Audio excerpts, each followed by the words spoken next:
Ok, buenas tardes, muchas gracias. Agradezco a los organizadores por invitarme. Bien, voy a hablar de una línea que hemos estado desarrollando en el último tiempo relacionada con una suerte de sistema análogo a los sistemas cuánticos tipo enlace estrecho, o tie binding conocido en la literatura. Y se trata de estudiar líneas de transmisión eléctrica, que su nombre de línea de transmisión eléctrica normalmente significa que son componentes puros, tanto en L como en C, en inductancia como en capacitancia. En nuestro caso vamos a introducir desorden, y eso es parte de lo que provoca la riqueza de resultados. Vamos a hacer una pequeña introducción general, un poquito hablar de orden y desorden, un leve formalismo matemático muy diferente del anterior, vamos a disminuir la dificultad matemática, algunos resultados numéricos, que creo que numéricos pero visualizados a través de gráficos, y algunas conclusiones. Bien, en alguna figura hecha por nuestros estudiantes, que por ahí aparece uno, acá tenemos una línea de transmisión directa, y aparece también la región donde esa línea de transmisión directa, cuando todos los elementos son constantes, provoca resultados. En esa región existe transmisión de señal. En la línea de transmisión dual, cuando todos los componentes son iguales entre sí, entonces la región de transmisión se inicia a partir de una frecuencia crítica hacia adelante. Lo que nosotros queremos hacer es cambiar ese hecho que todas las componentes son puras y trabajar con componentes que puedan variar en la manera que queramos. En particular podríamos tomar dos valores y hacerlos variar de muchas formas, o que sean valores de L y C que varíen continuamente, digamos. Cualquiera de las formas son permitidas para nosotros porque estamos haciendo un análisis teórico. Estamos intentando acercarnos a algún colega del área electrónica para hacer cosas más aplicadas. Para hablar un poquito muy rápidamente, lo que estamos considerando orden aquí es básicamente el concepto de periodicidad. Un caso puro sería que todas las capacitancias fueran puras y las inductancias sean puras también. Solamente he nombrado con letra C, pero se refiere a inductancia y capacitancia. Que sean alternantes, por ejemplo AB, AB, AB, o que sea una superred, que también es alternante, pero que tiene más riqueza conceptual. También, pasando a lo que no es orden, pasamos al desorden. Tenemos desorden sin correlación, que es lo que entendemos como al azar o ruido blanco, o en la parte física del sólido hablamos que tiene que ver con la teoría de Anderson. Por ejemplo, si fuera usando dos valores y sin correlación, simplemente me dediqué a escribir sin pensar en nada, letras CA, CB, y si ustedes la miran no se ve ningún tipo de patrón de repetición. Sin embargo, si hablamos de correlación, tenemos varias posibilidades. Tenemos correlación de corto alcance, donde están la familia de los dímeros o N-meros y los sistemas diluidos, entre otros, por supuesto. Y cuando hablamos de correlación de corto alcance, también voy a nombrar dos por los que he trabajado, que es el método de filtrado Fourier y el método de Orten-Uhlenbeck. Hay más desorden, hay más correlación, pero me quiero referir a las que yo básicamente he estado trabajando. Y dentro de lo que es el breve formalismo matemático, si aplicamos las simples leyes de Kirchhoff para resolver este problema, ahora sí considerando que en cada sitio la capacitancia y la inductancia pueden tomar valores en principio arbitrarios, todos diferentes, nos aparece una ecuación matemática muy sencilla, una ecuación de tres patas, por así decirlo, donde la corriente aparece en tres sitios distintos o en tres mallas distintas. Si hacemos eso mismo para la línea directa, obtenemos básicamente una ecuación que es prácticamente similar a la anterior. Si miramos los resultados numéricos para el caso periódico, he mostrado aquí lo que se llama la respuesta del exponente de Lyapunov. Entonces, para no ser menos que mi amigo matemático, puse algo ahí matemático. Ahí tenemos una definición de un cierto cociente de corrientes con un factor que introducida en la ecuación dinámica nos permite una ecuación de recurrencia para los J. Conocidos los J, entonces podemos escribir el exponente de Lyapunov en función de esos gamma que vamos a calcular. La definición que usamos nosotros de exponente de Lyapunov tiene que ver con el cociente de la corriente. Y el criterio que usamos, en general, que es válido para número finito de celdas, es el siguiente: si lambda es menor que 1 partido por n, donde n es el tamaño del sistema que estoy estudiando, o sea, el número de celdas que tenemos, entonces hablamos de funciones extendidas. Yo le he puesto conductor porque se trata de líneas de conducción, y si es mayor que eso, entonces hablamos de que es aislador.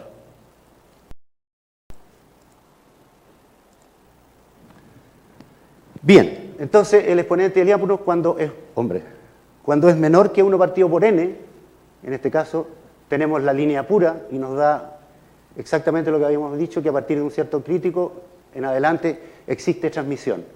Para el caso de combinar AB, AB en forma alternante, yo fijé el A en 0,5 y el C sub B lo fui variando de 0,1, 0,2, 0,3, y estas curvitas que están aquí están indicando la presencia de los gaps, y a nivel 0 está la presencia de las bandas de conducción. Entonces aparece bandas de conducción separadas por gap en el caso alternante, como he mostrado allí en ese ejemplo.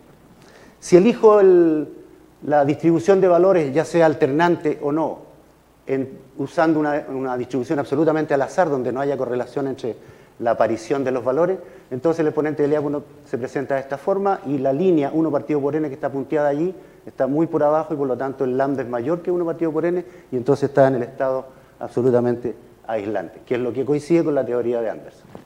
Si incorporamos correlación de corto alcance, sabemos por las teorías y por los estudios que se han hecho, sobre todo en el caso cuántico, que solo puede existir un número discreto de frecuencias permitidas cuando la correlación es de corto alcance.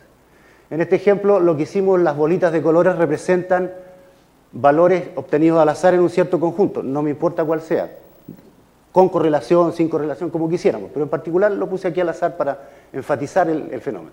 Y entre medio de ellas puse bolitas azules que representan dos valores constantes, pero entre cada par de valores al azar, es decir, coloreadas distintas del azul, ponemos dos. Puedo poner 1, 2, 3, 500, las que quiera. Analíticamente hemos demostrado la existencia de un conjunto finito numerable de soluciones, sabemos cuáles son las condiciones analíticas para que aparezcan estos valores. Y aquí tenemos numéricamente una solución, de nuevo en función del exponente del diápono. Ahí hay un pic chiquitito que parece indicar que se va a cero y que va a ser un estado extendido. Cuando hacemos un estudio más detallado, vemos que de verdad es un estado extendido porque cae muchísimo más abajo de 1 partido por n. Cuando hacemos lo mismo introduciendo 2, diluyendo con 2 o diluyendo con 3, se ve exactamente el mismo fenómeno. Bien, tuvimos localización de corto alcance. Si tenemos correlación de corto alcance, si tenemos correlación de largo alcance ahora, existen varias maneras de fabricarlo. En particular aquí vamos a usar el método de filtrado de Fourier, y esto da un conjunto de valores que nosotros vamos a usar para finalmente generar un trío de valores de capacitancias o inductancias, y ese trío de capacitancias o inductancias van a ir apareciendo de acuerdo a esta regla que está allí, pero van a estar gobernados con una correlación de corto alcance por un numerito que se llama exponente de correlación, que en este caso hemos elegido en esta figura 0,7, pero que a partir de 0,5 en adelante el exponente de correlación 0,5 marca el estado de Anderson, es decir, el ruido blanco, no correlación, y a partir de ahí en adelante ya tenemos correlación. Y en este ejemplo vemos cómo al variar el ancho de esta ventanita que genera el valor ternario, para distintos valores de B, que es el ancho, se ve que todavía está absolutamente localizado, pero para un cierto valor es posible encontrar una banda de valores de frecuencia para las cuales el sistema conduce la corriente eléctrica. Decimos banda porque esto que está aquí está hecho para muchísimos más puntos, mostramos solo algunos. Todo esto requiere análisis estadístico que fue hecho con muchísimas iteraciones. ¿Y qué es lo que era esa herramienta que nos estaba midiendo algo? Es lo que llamamos la longitud de localización normalizada, que básicamente es una combinación del exponente del diápono con el tamaño del sistema. Y el criterio es que si el lambda es mayor o igual que 1, estamos en un estado conductor o la función es extendida, y si lambda es menor que 1, estamos en un estado aislador. Insisto que todas estas cosas normalmente son para números finitos de tamaño del sistema. Entonces, cuando tenemos correlación de largo alcance, es posible encontrar bandas. Y digo es posible, no es un teorema que vaya directamente así. Es posible. O sea que pudiera ser que tuviéramos una tremenda correlación de corto alcance y que de todas maneras no obtuviéramos ningún estado extendido, sino que el sistema fuera muy localizado. Ejemplos de eso hay muchísimos en la literatura.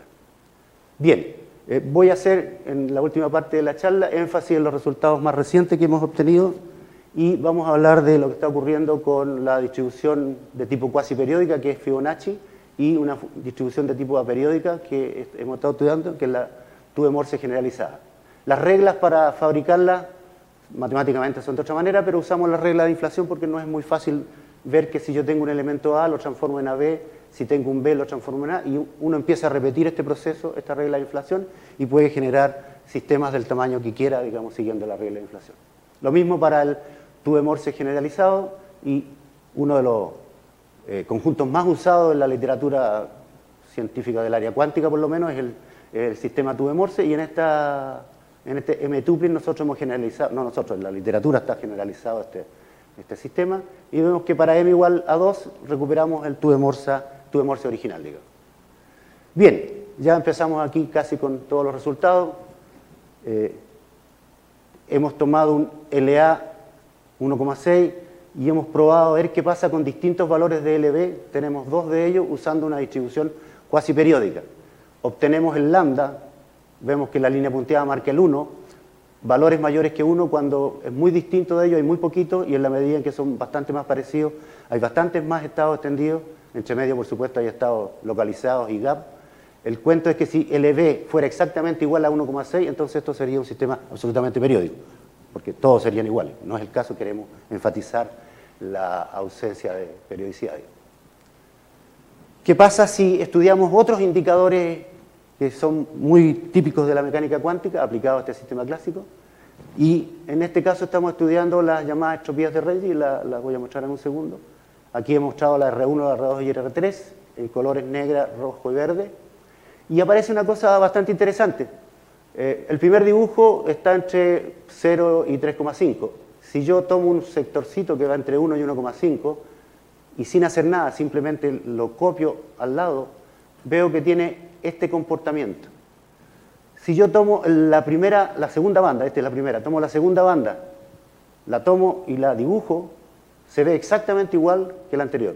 Si tomo la segunda banda, la tomo y la dibujo, se ve exactamente igual que la anterior. Este es el concepto de autorreplicación que estamos hablando, y el instrumento es un instrumento que lo muestro nada más que por el hecho de que quiero enfatizar que todo ha sido calculado, todo va a ser calculado a partir de las corrientes eléctricas. Y las corrientes eléctricas se obtienen obteniendo los elementos gamma, la matriz gamma que habíamos visto antes. Los momentos mu bien definidos en función de los I sub j, y las entropías de Regge vienen expresadas en función de los mu sub k, que son las corrientes. Así es que todo es básicamente estudio de corriente eléctrica. Y este es el dibujo que aparece en el programa por ahí, que es muy bonito, al lado de un gap. Aquí hay un gap entre 1,5 y 2, por ahí cerca de 1,5, pero ahí hay un gap, una zona prohibida del espectro.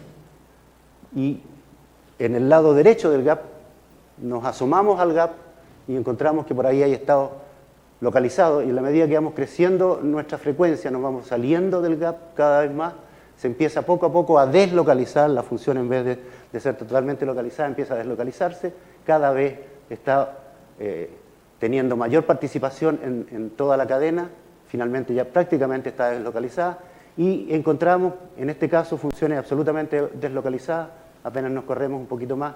Este es 1,5623, este es 1,5678, está muy cerquita, y la gracia es que estos estados fueron demostrados en un artículo que hicimos hace tiempo, de que además son estados intermitentes que son válidos incluso en el límite termodinámico, ¿no? Así que tienen la característica de que valen el límite termodinámico, cosa que en general cuesta hacerlo. Ese dibujo que está ahí es lo mismo que está acá, solo que si uno lo mira en un sectorcito más chiquito va a mirar lo mismo. Entonces vemos que hay autorreplicación, vemos que hay presencia de estados extendidos, localizados y gap en el caso del Fibonacci. ¿Qué pasa si miramos ahora una distribución distinta, que es la distribución aperiódica? Y en particular la Tube-Morse como nombre genérico, pero es el M-tuple. Hemos tomado un parámetro nuevo, que lo muestro nada más que para insistir en el hecho que es una magnitud que depende de la corriente eléctrica. Lo normalizamos, dividimos por n, significa eso. Y el criterio para estas líneas de conducción es más o menos este. Si chi está cerca del 0,667 es conductor, si está menor que es aislador. Esto es un criterio que hay que utilizar con cuidado porque estos criterios tenemos que compararlos con otros criterios distintos para tener certeza de que todos los criterios apuntan en la misma dirección. Bien, lo que quisimos mostrar aquí es algo que nos pidió un referee en el paper. No queríamos hacer cosas tan como esta, pero nos pidió y la hicimos. Y dibujamos LA y LB son nuestros factores que van a ir, nuestras inductancias que van a ir siendo distribuidas de acuerdo al M-tupling. En este caso es 2 Morse exacto, porque es M igual 2. Y elegimos dos valores, 1, 6. Por lo tanto, es una cuestión absolutamente periódica y eso es lo que da. Pero si LA y LB los distribuimos de acuerdo al M-tupling, da una secuencia de valores que está marcado con rojo. Y si LA y LB se eligen con esos valores, pero se sacan al azar en la secuencia, entonces lo que ocurre es la línea negra que indica que prácticamente está todo localizado. Entonces nos da una indicación que está razonablemente en medio, el 2 Morse está razonablemente en medio de la periodicidad y del azar. Bien, no sé si dije lo que era el número de participación, creo que sí. Sí.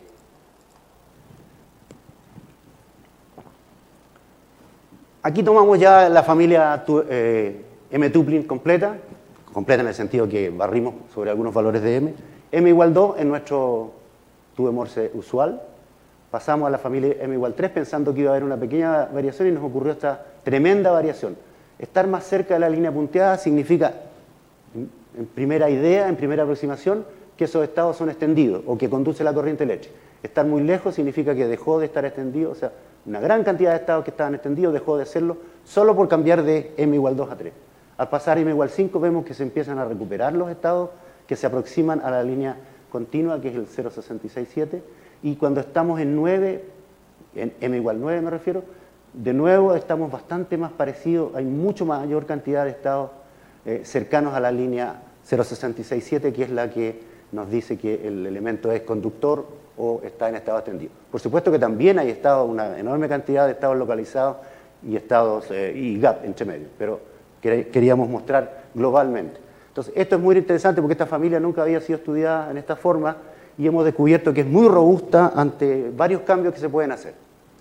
En particular estudiamos desde la mirada, desde la mecánica cuántica, usamos la herramienta que se llama concurrencia cuántica, la adaptamos a nuestro sistema y hemos medido esa concurrencia que no importa tanto lo que sea, pero de nuevo quiero insistir simplemente en que lo que viene definida de una cierta forma matemática que depende finalmente de la distribución de corriente. En este caso, para nuestra línea de transmisión, la condición N por C es del orden de 1,62 de conductor y si es menor que 1,62 aislador. Insisto, una sola cosa no nos sirve, necesitamos hacer varias cosas simultáneamente para dar cuenta de las propiedades. Lo que quiero decir es que esto se ve bastante parecido a un comportamiento global en términos de la familia M-tupling. El M2 difiere muchísimo del 3, el 5 se empieza a aproximar de a poquito al 2 y finalmente el 9 de nuevo tiene un comportamiento bastante similar. Esto es lo que vemos en el caso del M-tupling, pero medido con otra herramienta que pertenece más que nada a la mecánica cuántica. Entonces, de este ejemplo que está aquí, de esta región que está aquí, del caso M igual 2, tomé algunos detallitos para ver cómo se comporta. Y ahí tenemos algunos valores que son bien interesantes. Este gráfico contiene mucha información. Primero, son 4 gráficos en distintos sectores. Segundo, hay un montón de flechitas ahí que indican donde nosotros creemos, y tenemos razones para hacerlo, por supuesto, creemos que son estados extendidos o estados que conducen la corriente eléctrica por un criterio que ya voy a decir. Y además vemos la presencia de gap que lo tenemos indicado allí. Aquí está dibujado el chi versus omega para miles y miles de puntos y para distintos tamaños de la línea de transmisión. Aquí, como somos físicos, nosotros le ponemos a la línea de transmisión un tamaño enorme. O sea, en la práctica hay que usar 100, pero nosotros usamos millones. Y entonces, cuando hacemos esto, ocurre algo muy curioso. En la región donde está la flechita, para todos los tamaños del sistema, prácticamente el valor de chi no cambia. Y eso es una indicación que sabemos en la literatura, en términos de la teoría Scaling, de que significa que esos son estados extendidos. Es decir, la función de onda corriente eléctrica está creciendo junto con el tamaño del sistema y eso nos indica que el sistema es extendido. Eso lo vemos en todos esos lados. Y por otro lado vemos gap, que aquí no se ve muy bien, pero si los mira, vamos, negro, rojo, azul. Esa es la secuencia de valores de n. Negro, rojo, azul, donde hay gap, al crecer el tamaño del sistema, crece la respuesta chi del sistema. Entonces, esto nos muestra estado extendido, estado localizado, y nos muestra gap, que es muy interesante. Y tomamos entonces uno de los elementos constituyentes, que es el número de participación, y verificamos para 3 frecuencias que nos pareció interesante para mostrar los 3 aspectos. El romboide negro indica una línea recta que tiene pendiente exacta 1 y es una pendiente de calidad 1, o sea, es la mejor pendiente que puede haber. En cambio, los otros no tienen pendiente, tienen unas curvas súper complicadas, unas son gap, otras son estados localizados. Y cuando miramos el coeficiente de transmisión, que es lo que enseñamos en física moderna, digamos, vemos que el coeficiente de transmisión para el romboide, que corresponde al estado extendido, se encuentra entre 0 y 1, que es lo que corresponde a tener transmisión. Sin embargo, los otros, después de un pequeño tiempo de retardo, tiempo en términos del n me refiero, llegan a prácticamente 0, esto es 10 a la menos 16, así que está claro que están genuinamente expresado el carácter extendido o localizado de los sistemas. Bueno, hemos hecho más cosas con las capacitancias y las inductancias lineales, pero quisimos dar un paso más y empezamos a estudiar líneas de transmisión, en este caso son duales, cuando las capacitancias se pueden expresar a través de una función no lineal. Esta es nuestra expresión de la capacitancia para la función no lineal. Cuando aplicamos Kirchhoff a esta ecuación, obtenemos esta ecuación, que es exactamente la misma ecuación de antes, solo que tiene el término en rojo. Si los epsilon j, que es la amplitud del término no lineal, lo hacemos 0, entonces simplemente recuperamos nuestras ecuaciones lineales. ¿Qué pasa? Naturalmente el epsilon no lo podemos hacer tan grande como 1,6 y 1,5 como para decir voy a usar los mismos valores, porque queríamos actuar sobre la amplitud del término no lineal, queríamos actuar sobre eso. Este es el que está variando de manera periódica o aperiódica o m-tuplin o lo que sea que queremos. Aquí tenemos la familia completa, m igual 2, m igual 3, m igual 5, m igual 9. Los valores que hemos tomado para epsilon son muy chiquititos porque si no se nos salen del sistema. Y vemos que cuando pasa de 2 a 1, los valores extendidos, los valores que corresponden a comportamiento de transmisión, se encuentran a nivel del 0,60 y tanto. Sin embargo, cuando pasamos a m igual 3, todo se fue hacia arriba, cambió completamente el comportamiento del sistema. De 3 a 5 no se percibe bien, pero está empezando a deslocalizarse de nuevo, y cuando llegamos a 9, más o menos si uno lo mira, tiene básicamente el mismo comportamiento del sistema m igual 2. Esto, si comparo las dos cosas, de alguna manera me está diciendo, y más que de alguna manera, que cuando yo estudio los problemas lineales para la familia m-tuplin, tiene un comportamiento en que el m igual 2 pertenece o está absolutamente discontinuo, o sea, es una función que no pertenece a la familia de m mayor o igual que 3. La familia m mayor o igual que 3 es una familia totalmente distinta, y esto lo hemos demostrado en algún artículo que hemos publicado por allí, de la familia m igual 2. Y eso se ve incluso para el caso no lineal. El caso no lineal inmediatamente presenta un tremendo cambio topológico, y finalmente comienza poco a poco a llegar hasta transformarse de nuevo en m igual 2.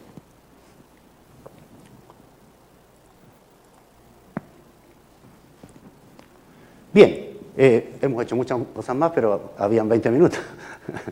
Así es que, en resumen, podríamos decir que los sistemas periódicos ordenados siempre tienen bandas de frecuencia para las cuales la línea de transmisión conduce la corriente eléctrica. Podrían tener bandas y gap también, como lo mostramos, pero en general es eso. Los sistemas desordenados sin correlación o ruido no presentan ninguna frecuencia para los cuales exista transmisión de corriente eléctrica en el límite termodinámico, porque antes pudiera ser que ocurriera. El límite termodinámico significa irse a n igual a infinito. Nosotros lo mostramos para un caso finito y da muy bien. Los sistemas desordenados con correlación de corto alcance no generan bandas de conducción, sino que la línea de transmisión puede llegar a conducir para algunas frecuencias muy particulares. Resonancia, cosa que demostramos con el método de la sustitución, ¿cuánto se llama? El método de dilución, donde fue analíticamente demostrada la existencia de los estados intermedios y además esos estados eran válidos en el límite termodinámico. Cuando los sistemas tienen correlación de largo alcance, es posible, se pueden generar bandas de frecuencia, cosa que también mostramos, aunque podría haber ocurrido que no hubiéramos encontrado nada, pero tuvimos la fortuna de que para nuestro sistema logramos obtener bandas de frecuencias permitidas. Para los sistemas cuasi periódicos hemos demostrado que se produce la autorreplicación. Esta autorreplicación la estamos estudiando con nuestros estudiantes también y aparece hasta cierto grado en el caso no lineal. Es decir, cuando las capacitancias son no lineales, también. La mostré aquí en el caso lineal, pero en el caso no lineal también logra percibirse la autorreplicación, aunque debido al carácter muy fuerte que tiene la parte no lineal, comienza a destruir rápidamente la autorreplicación. Los sistemas tipo Tube-Morse no presentan autorreplicación y son intermedios entre el caso periódico y el caso al azar. Bien, todo este trabajo se ha hecho con colegas de la universidad que forman parte de un nombre que hemos inventado muy bonito hace mucho tiempo, que lo conozco solo yo. Se llama Grupo de Investigación de Sistemas Desordenados, porque como todo el mundo tiene grupo, uno también tenía que tener un grupo. Bueno, estoy yo, está el doctor Cristóbal Castro, que está de moderador, el doctor Fernando Mírez, que está terminando su doctorado en la Católica de Valparaíso, el doctor Eduardo Saavedra, candidato a ambos, que está también terminando ahora su doctorado en poco tiempo más. Los profesores Francisco Cortés, Félix Negra, Alejandro Ríos, dos de los cuales están aquí. Ellos se acaban de graduar conmigo de profesor, hicieron su tesis, ya tenemos un artículo en referato, digamos, y estamos preparando los otros demás artículos. Eso es, muchísimas gracias.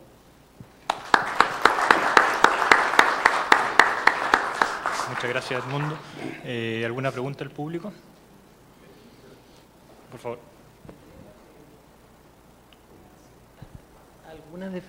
Algunas definiciones no las entendí bien. Había un lambda que dependía de omega. No me di cuenta cómo entra el omega en ese lambda. Y, hombre, ¿qué pasa? mira, y la otra pregunta que tengo, que es un poco más difícil, en el caso no lineal, el sistema está forzado por una fuente periódica, entiendo. ¿Cómo? En el caso no lineal, el sistema está forzado por una fuente periódica, entiendo, que tiene que ser la señal de entrada. Sí, claro. En ese caso, ¿no se puede presentar comportamientos caóticos?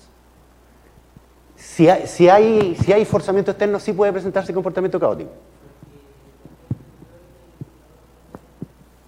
Por eso te digo. Es que no es que no la hayamos arreglado, tenemos la fortuna de no caer. Cuando caigamos va a ser interesante, a ver cómo lo resolvemos. Ahora, el exponente del IAPU, visto desde el lado de la mecánica cuántica, que probablemente podemos nosotros dos ahí conversar muy bien, tú sabes que depende de la autoenergía correspondiente. Entonces, mi autoenergía, en mi caso, el equivalente es la frecuencia. Por eso que dije que lambda depende de la frecuencia, porque para cada frecuencia tengo un valor del exponente del IAPU. Claro, exactamente. Que va a ser un autoestado del sistema o autofrecuencia del sistema, digamos, hablando en el lenguaje cuántico, sería frecuencia del sistema. Tenemos condiciones matemáticas que determinan bajo qué condiciones existe transmisión o no de la señal, ¿ya? Algo así como que el valor absoluto de las cantidades que acompañan aquí. Si por simplicidad, hay que agrandarlo, ¿no?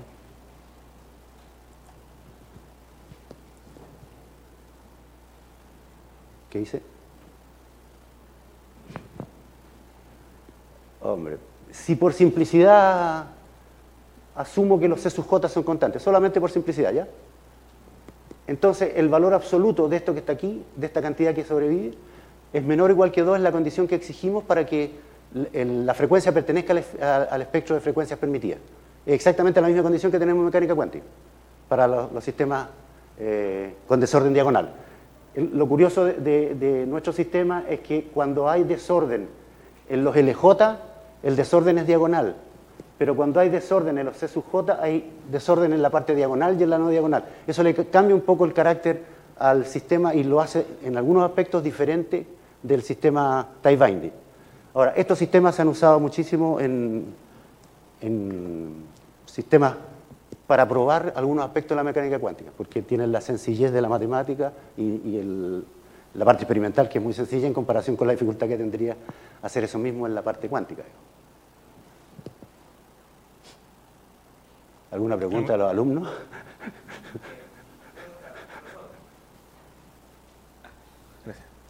Profesor, además de la cantidad que utilizó de la entropía de Renyi, que utilizaba cierto de la mecánica cuántica y la concurrencia también, ¿está estudiando alguna otra cantidad que puede ser sacada de la mecánica cuántica para utilizar en los circuitos? Sí, hay varias otras que estamos estudiando, pero tenemos algunas respuestas, pero todavía estamos esperando que nos aprueben un paper que nos autorice a empezar a escribir artículos al respecto. Sí, tenemos otras medidas como de correlación cuántica.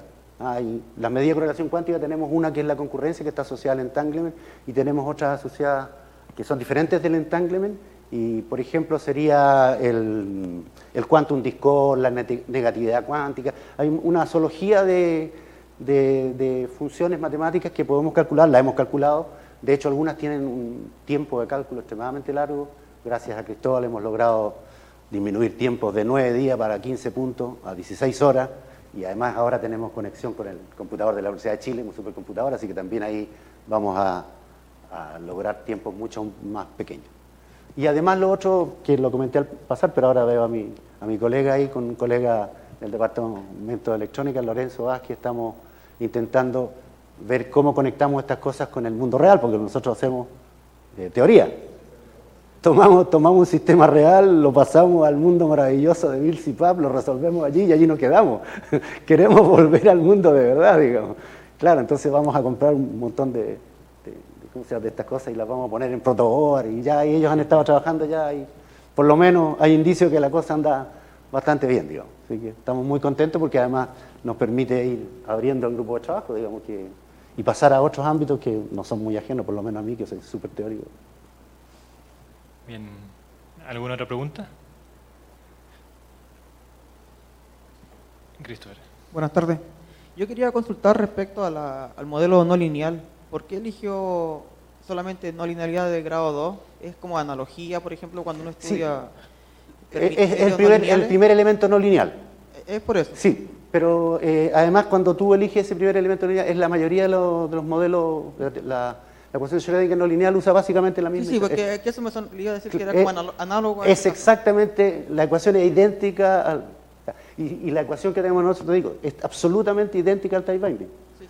Normalmente lo han usado en la literatura considerando los dos primeros elementos, o sea, los no diagonales constantes, para hacerlo más sencillito, digamos, pero es exactamente lo mismo.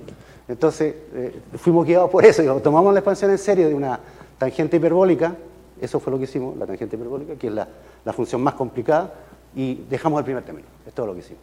Y después vimos, esto es exactamente la ecuación de Schrödinger no lineal. Entonces estamos muy en el terreno de ir viendo lo que hacemos nosotros y lo que pasa en la mecánica cuántica, es prácticamente la misma historia, con las diferencias naturales que hay. Pues, insisto nuevamente, en un modelo time binding no es posible, por ejemplo, si yo tomo un modelo no diagonal, es decir, en que considero la existencia de valores distintos aquí, la mecánica cuántica no aparece la parte diagonal, la parte no diagonal, no aparece. En cambio aquí un elemento no diagonal actúa sobre lo no diagonal y sobre lo diagonal. Entonces provoca cambios que son muy especiales y específicos del tipo de línea de transmisión que estamos estudiando. Bien. Última pregunta. En una línea de transmisión podría ¿Elementos cuántos? elementos auto-oscilantes. Auto-oscilantes. Yo entiendo que sí, pero habría que agregarle... Sí, habría que agregarle. Bueno, estamos estudiando con uno de los colegas que está sacando el doctorado sistemas como estos, en donde le hemos agregado cosas que podrían hacer justo el papel ese. Le hemos agregado cosas pinturadas, o sea, no cosas colgadas. Le hemos asociado cosas, nuevos elementos que se cuelgan a esto, para provocar cambios que son totalmente distintos de lo que ya, de la distribución que tengamos, a ver cómo eso nos cambia los resultados. Y ahí pueden aparecer perfectamente lo que planteas tú. Bien, muchas gracias. Pueden seguir conversando en la sesión de póster luego.